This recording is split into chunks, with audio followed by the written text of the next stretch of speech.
Hey guys, welcome everyone. कैसे हैं आप सब? बढ़िया। बढ़िया होंगे ऐसे मैं उम्मीद करता हूँ। अभी प्रोबेबिलिटी के जो क्वेश्चंस जो न्यूमेरिकल बनते हैं वो सारे हम डिस्कस कर चुके हैं। इसकी जो थ्योरी है बहुत छोटी सी थ्योरी है जो कि बचती है, क्योंकि मैंने इसके क्वेश्चंस जो है वो ज़्यादातर प्रैक्टिकल देखने को मिलते हैं। लेकिन लिखा है अलग से, तो अपन इसकी थ्योरी भी प्रोबेबिलिटी अगर पढ़ेंगे तो पूरा करते हैं ताकि थ्योरी भी कंप्लीट हो जाए। देखो, दो चीज़ें पढ़नी, एक तो प्रोबेबिलिटी की अप्रोचेज कौन सी है और उसके बाद में उसकी प्रोबेबिलिटी की थ्योरम कौन सी है। अप्रोचेज जो है कौन सी है, एक बार आप इसके बाद में नोट्स जो है वो एक बार गो थ्रू कर लीजिएगा, जो कि मैं अपडेट कर दूंगा आपके कोर्स के अंदर। और जो भी नए स्टूडेंट हैं उनको मैं बता दूं कि प्ले स्टोर से वन एग्जाम डॉट इन जो है ऐप वो डाउनलोड करें। वहाँ पर आपको कॉमर्स से रिलेटेड बेहतरीन कंटेंट जो है वो देखने को मिलेगा। और आप चैनल को सब्सक्राइब जरूर करके रखें, क्योंकि क्वालिटी कंटेंट जो है वो आपको यहाँ पर देखने को मिलेगा। तो प्रोबेबिलिटी की अगर अप्रोचेज की बात करें तो चार अप्रोचेज है, जिसमें से तीन पढ़ी जाती है। एक जो है वो सिर्फ नाम है, बाकी उसको पढ़ा इतना जाता है नहीं। क्लासिकल अप्रोच जो पहली आपकी अप्रोच है, दूसरी है रिलेटिव फ्रीक्वेंसी और तीसरी जो है वो मॉडर्न।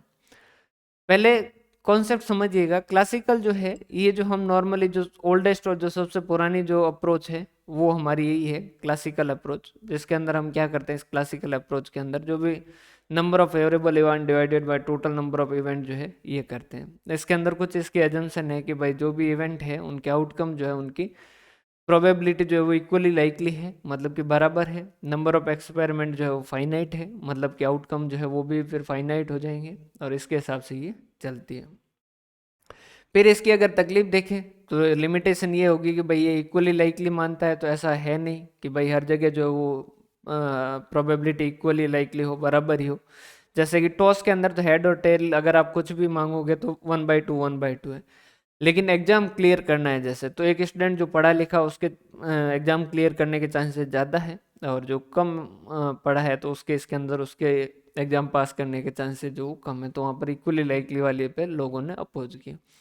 इसके बाद में दूसरी जो है वो रिलेटिव, ये क्या कहती है कि भाई अगर मान लीजिए आपने 10 बार टॉस किया तो हो सकता है कि 6 बार आपके हेड आए और 4 बार टेल आए। तो आपको क्या करने होंगे, नंबर ऑफ एक्सपेरिमेंट जो है वो बहुत बढ़ाने होंगे। जैसे जैसे बढ़ाओगे वैसे वैसे आपके रिजल्ट जो वो सही होंगे। जैसे आपने फिर क्या किए, 100 बार टॉस किया तो मान लीजिए 53 हेड आ गए और बाकी के 47 जो वो टेल आ गए। फिर इसको और ज़्यादा बढ़ाओगे तब जाके अल्टीमेटली 50% तक पहुंचेगी। तो आपके नंबर ऑफ एक्सपेरिमेंट कम होते हैं तो किसी के चांसेस जो वो ज़्यादा या कम हो सकते हैं। तो ये कहता है कि आपको क्या करना होगा, नंबर ऑफ एक्सपेरिमेंट बढ़ाने होंगे। लेकिन फिर यहाँ भी वही बात आ जाती है कि कितने नंबर ऑफ एक्सपेरिमेंट बढ़ाएं। तो ये इसकी भी वापस लिमिटेशन की बात आती है। फिर इसके बाद में मॉडर्न जो अप्रोच है, जो कि वेन डायग्राम वगैरह के साथ चलती है। जो क्लासिकल कंडीशन जो अप्रोच है, क्लासिकल अप्रोच है, इसी का जो एक्सटेंडेड वर्जन है। तो हम बात करें क्लासिकल की, तो क्या चीज़ें हैं इसके बारे में। सबसे पहले ओल्डेस्ट और ईजीएस्ट है, और इसकी एजम्पशन है कि इक्वली लाइकली है। जो सक्सेस है उसको हम P कहते हैं, या P से रिप्रेजेंट करते हैं। और अनसक्सेसफुल या फेलियर की जो है हम Q से या PA से हम इसको रिप्रेजेंट करते हैं। सारे के सारे जो है वो म्यूचुअली एक्सक्लूसिव होने चाहिए, इक्वली लाइकली होने चाहिए, ये इसकी एग्जम्पशन एजम्पशन है। और म्यूचुअली एग्जॉस्टिव होना चाहिए, मतलब कि जैसे दो प्रोबेबिलिटी ए है और प्रोबेबिलिटी बी है, तो प्रोबेबिलिटी ए प्लस बी करने पर 1 के इक्वल हो जानी चाहिए। 0 से 1 के बीच में प्रोबेबिलिटी रहेगी, और इसको प्रायोरी प्रोबेबिलिटी भी कहा जाता है। क्लियर है? लेकिन इसकी लिमिटेशन में ये है कि हर बार ऐसा होता नहीं है कि प्रोबेबिलिटी इक्वली लाइकली हो। फिर उसके बाद में रिलेटिव, इसमें क्या कहता है, the probability of an event represent the proportion of time under identical circumstances the result can be expected to accrue. Situation वही रहेगी, मतलब कि सर्कमस्टांसेस जो है एक्सपेरिमेंट के वो चेंज नहीं होंगे। तो जैसे हेड और टेल की सिचुएशन के अंदर तो कोई ऐसी दिक्कत नहीं होगी। लेकिन जैसे मेडिकल साइंस है तो उसके अंदर तो कंटिन्यूसली सिचुएशन चेंज होती रहती है एक्सपेरिमेंट के केस के अंदर। जैसे कोरोना पहला जो है उसका इम्पैक्ट और कोरोना सेकंड का इम्पैक्ट जो था वो इक्वल नहीं था, तो आइडेंटिकल सिचुएशन नहीं रहती है। तो ये इसके लिमिटेशन की बात हो गई। Basis of statistical probability gives Dzire result जो है वो देगा स्टेबिलिटी, अगर आप कंसिस्टेंटली इसके नंबर जो है वो बढ़ाएंगे। ये इस तरीके से, जैसे पहले हो सकता है कि ये बताया है कि भाई पहले हो सकता है कि हेड जो कम हो टेल ज़्यादा हो, इस तरीके से हो सकता है, लेकिन अल्टीमेटली लास्ट में नंबर ऑफ ट्रायल आप बहुत ज़्यादा बढ़ाओगे तो अल्टीमेटली ये इस तरीके से हो जाएगी। एक्सपेरिमेंट रैंडम हो और लार्ज नंबर हो, लिमिटेशन के अंदर क्या है कि भाई पहले तो आप कह रहे हो कि आइडेंटिकल सिचुएशन जो कि रहे जरूरी नहीं है, उसके बाद में अगर कॉन्सेप्ट ऑफ जो है नंबर ऑफ ट्रायल जो है वो बहुत ज़्यादा होने चाहिए, जो कि इम्प्रैक्टिकल है। आप कॉइन को 10 बार उछाल के चेक कर सकते हो, आप 1 लाख बार उछाल के चेक करना आपके लिए पॉसिबल भी नहीं रहता है। और the measurement of statistical probability is not very much correct, there are correct only on estimated number sensitive based on the numbers of trial. भाई नंबर ऑफ ट्रायल के बाद में जो भी आपका रिजल्ट आएगा, जैसे 1 लाख में भी ऐसा नहीं है कि पूरे 50,000 ही आए, उसमें भी थोड़ा बहुत फ्रैक्शन आ सकता है।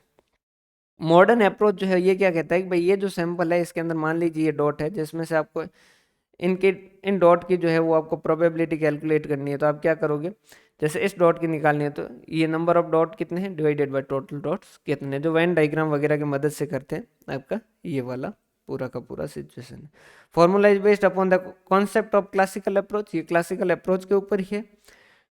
It has become more useful और इंटरेस्टिंग, इसका वेन डायग्राम वगैरह के अंदर यूज करते हैं। वेन डायग्राम वगैरह में जब हम कर रहे थे ना, तो ये वहाँ पर हम मॉडर्न अप्रोच जो है उसको ही इस्तेमाल कर रहे थे। 3 थ्योरम है, जिसमें एडिशन थ्योरम हम पढ़ चुके हैं कि जब probability of A and B की बात होती है, सॉरी प्रोबेबिलिटी ऑफ ए और बी, या फिर हम जैसे कहते हैं प्रोबेबिलिटी ऑफ एटलीस्ट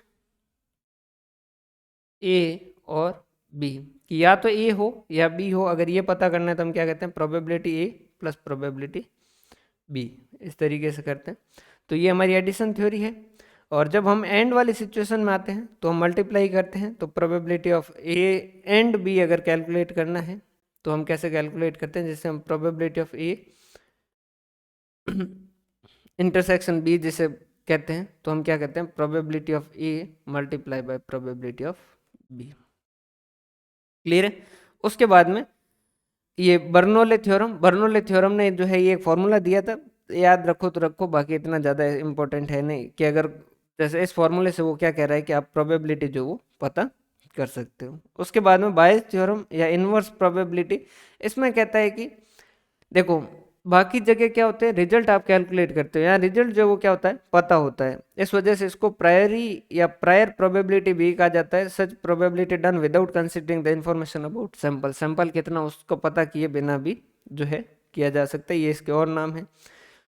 इसमें जनरली जो है वो कंडीशनल प्रोबेबिलिटी जो हमने पढ़ी थी कि probability of A divide by B, वो वाली कंसीडर की जाती है। लेकिन ये जो आप जनरल कंडीशनल प्रोबेबिलिटी उससे अलग है। किस तरीके से अलग है, जनरल कंडीशनल प्रोबेबिलिटी जो है उसके अंदर आप क्या करते हैं, आपके रिजल्ट जो है वो पता नहीं होते, जबकि यहाँ पर रिजल्ट आपको पता होते हैं। Experiment given the value of condition where is in probability the value of that condition when the result of experiment is already known, इस वजह से ना इनवर्स प्रोबेबिलिटी भी कहा जाता है, क्योंकि रिजल्ट पता है उससे पहले की तरफ जा रहे हैं।